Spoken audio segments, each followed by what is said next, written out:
You know that feeling when someone's checking your work and you just really hope they're being fair, impartial. Yeah, that's absolutely crucial when it comes to IT audits. Exactly. And today we're doing a deep dive into how that impartiality or objectivity is supposed to work in IT auditing. We're basically your guides today, walking you through a really key part of the whole IT audit process. We'll be looking at General Standard 1003, Auditor Objectivity. And the related General Guidelines 2003. Both are from ISACA's IT Audit Framework, ITF for short. So why should our listeners care? Well, maybe your organization gets audited, maybe you conduct audits, or maybe you're just, interested in how we ensure trust in our digital systems. Right. Understanding auditor objectivity is pretty fundamental. We're giving you that kind of behind-the-scenes look at how IT auditors are meant to stay unbiased. And just for context, our source today is ISACA's own ITF 4th edition.pdf. ISACA, of course, being that big global association focused on tech governance. Okay, so let's start at the top. The core principle. That's General Standard 1003.1. And it's pretty direct. IT audit and assurance pros must be objective in everything related to the engagement. Not should try to be. No, it's a requirement, the absolute cornerstone. Okay, objectivity is the goal. We get that. Yeah. But how do you actually do that in the real Right. world? Can't always be easy, right? Dealing with complex tech, maybe people you know. You're absolutely right. And ITF doesn't just state the goal, it provides a structure. Guideline 2003.2 lays out this conceptual framework. A framework. It starts with actively identifying threats. So looking for any situation that could compromise objectivity or independence, or even just look like it might. Identifying threats, so being proactive, looking for potential problems. What kind of situations? Well, it varies, obviously, but think about maybe personal relationships or having some kind of financial interest in the outcome. Or maybe you used to work in the department you're now auditing. Exactly, that kind of thing. So once you spot a potential threat, the next step is to evaluate its significance. Evaluate it. Meaning, how likely is this threat really going to affect the auditor's judgment? Or, how bad would it look? Is it a real problem or just a minor thing? right, okay. Knowing someone casually is different from auditing your spouse's department. Precisely. And if the threat is significant, then the framework says you have to apply safeguards. Safeguards. Okay. What are those? Like practical steps? Yes, practical steps. Guideline 2003.4 gives some good examples. One common one is maybe consulting with an independent third party or even another function inside the company for a second opinion. Get another pair of eyes on it. Right. Another big one is rotating audit assignments periodically, especially for recurring audits. So you don't get too comfortable, too familiar with one area. Exactly. Avoids that overfamiliarity trap, where you might start overlooking things. Fresh eyes can be really valuable. That makes a lot of sense. What else counts as a safeguard? Well, things like thorough hiring practices, background checks, making sure you hire people with integrity to begin with. And if a specific conflict pops up for someone on the team, maybe removing that person from that particular engagement. Okay. And this is crucial, documenting everything.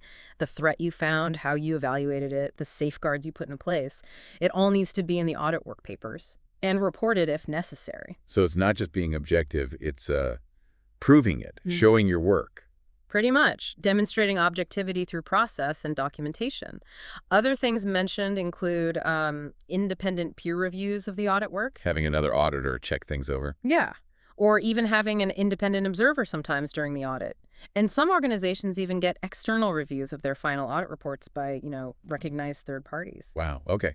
So it's quite layered. It's not just relying on one thing. Definitely not. It's a deliberate system, like designing security, right? Yeah. You don't just have one password. You have multiple layers. Checks and balances to counteract potential bias. That's a good way to put it. But what if? What if you try all these safeguards and the threat is still just too big? It can't be reduced enough. That's a really important point. Guideline 2003.2 covers this explicitly. If you can't adequately mitigate a significant threat, the guidance says you should either remove the cause of the threat. Like get rid of the conflict itself. Yes. Or you have to decline the engagement. Or terminate it if it's already started. Wow. Decline the whole audit. That's serious. It is. It really shows how much weight ISACA puts on objectivity. It's prioritized over just getting the audit done. Okay. But are there exceptions? Like, what if declining just isn't practical for some reason? Well, the guidelines do acknowledge that might happen in rare cases. So if objectivity is impaired or even just appears to be impaired, but the audit still goes ahead, Then what? then Guideline 2003.2 and especially 2003.9 demand full transparency. You must disclose the impairment Disclose it where? to those in charge of governance, the board, the audit committee, whoever that is. Yeah. And it also has to be documented clearly in the audit report itself. Ah, so it's out in the open. Completely. The report needs to explain the nature of the impairment, why it happened, what safeguards were attempted, and that governance approved continuing anyway. Full disclosure, like a surgeon explaining risks beforehand. Got it. So everyone reading the report understands the context. Okay, let's shift gears slightly. What about when auditors do other kinds of work for the same organization, non-audit stuff? Yes, that's a common area where objectivity concerns pop up. Guideline 2003.5 tackles this. It makes the point that taking on non-audit roles can affect objectivity, Oh, so. either actually affecting the auditor's mindset, making them less critical, or just affecting the appearance of objectivity, how it looks to others. Right. So safeguards are needed there too. Absolutely essential if the same people doing non-audit work might later audit related areas. Okay, so what kind of non-audit work might be acceptable, assuming you have safeguards? Guideline 2003.6 gives an example, providing routine advice on IT risk and controls. Just giving advice. Yeah. Generally, that type of advisory role doesn't impair independence, provided it's structured right. And crucially, as 2003.7 points out, management must keep responsibility. Meaning the auditors advise, but management decides and implements. Exactly. The auditor isn't making management decisions. Think consultant versus manager. The company leadership owns the choices and the actions. Okay, that makes sense. So advising is often okay. What about the things that usually would impair independence? What non-audit roles cross the line? Guideline 2003.7 lists some clear examples. Things like actually managing IT operations. Okay, definitely not objective then. Right. Or developing or implementing IT systems that the auditor will then have to audit later. Can't really audit your own work objectively. Precisely. Or making any kind of management decisions for the organization. Basically, any role where you're effectively overseeing or controlling the very thing you need to evaluate impartially later. It's like the referee playing for one of the teams. Perfect analogy. Even if they try to be fair, it looks bad, and the potential for bias is just too high. Okay. Now, you mentioned the audit charter before. How does that fit into managing these non-audit service issues? Good question. Guideline 2003.8 says the audit charter ideally should address this proactively. It should spell out whether the IT audit function is even allowed to perform non-audit services. Setting the ground rules up front. Exactly. And if they are allowed, the charter should specify the general nature, timing, and extent of those services. It clarifies expectations and helps manage potential conflicts right from the start, like setting the rules of the road. So everyone knows the boundaries. What if a specific service comes up that isn't mentioned in the charter? Or what if there's no charter? Well, in that case, Guideline 2003.8 says the practitioners involved need to report this to IT audit management and to those charged with governance. More reporting. Yes. And specific terms of reference need to be documented for that particular non-audit job. They need approval from the management of the department getting the service and ultimately approval from governance too. So extra scrutiny for anything outside the pre-approved boundaries. That's the idea. Ensures transparency and proper authorization when auditors step outside their usual audit role. Got it. Okay, before we wrap this up, is there a connection here to, say, COVID 2019? Yeah, absolutely. COVID 2019 provides that broader governance and management framework. Objectives like EDM-01 about setting up the governance framework, or APO-01 on the INT management framework, and MEA-04 on managing assurance. How do they relate? Well, they all contribute to creating an environment where objectivity can thrive. They emphasize clear roles, responsibilities, independent assurance, all things that underpin and support the kind of auditor objectivity we've been discussing from IDEF. They help build the stage for objective auditing. Okay, great connection. So let's try and summarize.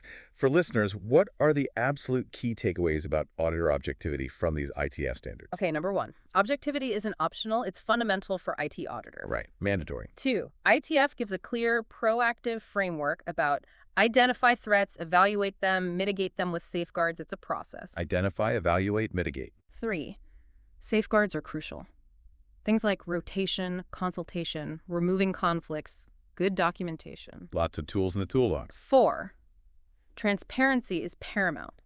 If objectivity is impaired or even looks impaired, you must disclose it fully to governance and in the report. No hiding it. Disclosure, disclosure, disclosure. And 5, be extra careful with non-audit services. Clear rules, management responsibility, proper safeguards, and approvals are key. Makes sense. You know, the real aha moment for me in all this is realizing it's not just about hiring ethical people. Oh. I mean, that's important, obviously. But it's really about building these systems and processes. The framework, the safeguards, the charter, the reporting that actively manage and mitigate the potential for bias. It's systemic. That's a great way to put it. It's about embedding objectivity into the function itself. Yeah. And honestly, knowing those systems are supposed to be in place, it definitely gives me more confidence in the whole audit process. That's the goal, building and maintaining trust through a well-defined, transparent system. Well, this has been incredibly insightful, really digging into what objectivity means in practice for IP audits. And it makes you think, doesn't it? How so? Just about how vital this whole concept, striving for objectivity, having mechanisms to ensure it, how vital that is in so many areas beyond just IT audit. Anywhere we rely on unbiased assessment, really. That's a fascinating thought. Where else does this need for structured objectivity apply in today's world? Exactly. Something for our listeners to ponder. And of course, if anyone wants to go even deeper, the full ITEF framework from ISAC has much more detail. Absolutely. Thanks for joining us on this deep dive.